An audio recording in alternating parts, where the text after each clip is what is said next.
എൻ്റെ അമ്മ പറഞ്ഞു തന്നിട്ടുള്ള ഒരു സംഭവമാണ് ഐതിഹ്യത്തിലൂടെ ഞാൻ പറയുന്നത്. അമ്മയുടെ ഇല്ലം തൃശ്ശൂരുള്ള തിപ്രയാർ എന്ന സ്ഥലത്താണ്. പേരുകേട്ട രാമക്ഷേത്രമായ തിപ്രയാർ അമ്പലത്തിന് അടുത്ത്. അമ്മയുടെ വീട്ടിലുള്ള എല്ലാവരും ദിവസവും തിപ്രയാർ അമ്പലത്തിൽ പോകും. പ്രത്യേകിച്ച് വിശേഷ ദിവസങ്ങളിൽ അമ്മ തേവരെ തൊഴാൻ പോകുന്നു എന്നാണ് പറയാറ്. അമ്മയുടെ ഇല്ലത്തേക്ക് വരുമ്പോൾ അമ്മ ഗുരുവായൂർ പോകാറുണ്ട്. ഏതാണ്ട് 1 മണിക്കൂർ യാത്രയേ ഉള്ളൂ ഗുരുവായൂർക്ക്. സാധാരണ തേവരെ കണ്ടിട്ടാണ് ഗുരുവായൂർ പോകാറ്. ഒരു തവണ ഇല്ലത്ത് വന്നപ്പോൾ അമ്മ തേവരെ കാണാതെ ഗുരുവായൂരിൽ പോയി. അന്ന് തിപ്രയാർ പോകാൻ അമ്മയ്ക്ക് സമയം കിട്ടിയില്ല. അതുകൊണ്ടാണ് നേരിട്ട് ഗുരുവായൂർക്ക് പോയത്.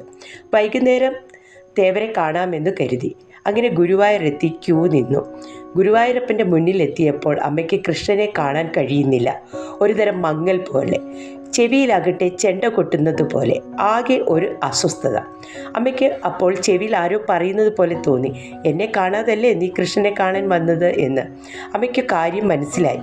അവിടെ നിന്നുകൊണ്ട് അമ്മ നേർന്നു, ഞാൻ തേവരുടെ അടുത്ത് വന്ന് മീനൂട്ട് നടത്തിക്കൊള്ളാമെന്ന്. അവിടുത്തെ പ്രധാന വഴിപാടാണ് മീനൂട്ട്. കുറച്ച് കഴിഞ്ഞപ്പോൾ അമ്മയ്ക്ക് ആശ്വാസം തോന്നി. അന്ന് തന്നെ തേവരുടെ അടുത്ത് പോയി മീനൂട്ട് നടത്തി. ഈ ഭാഗം ഞാൻ എൻ്റെ അമ്മയ്ക്ക് വേണ്ടി സമർപ്പിക്കുന്നു.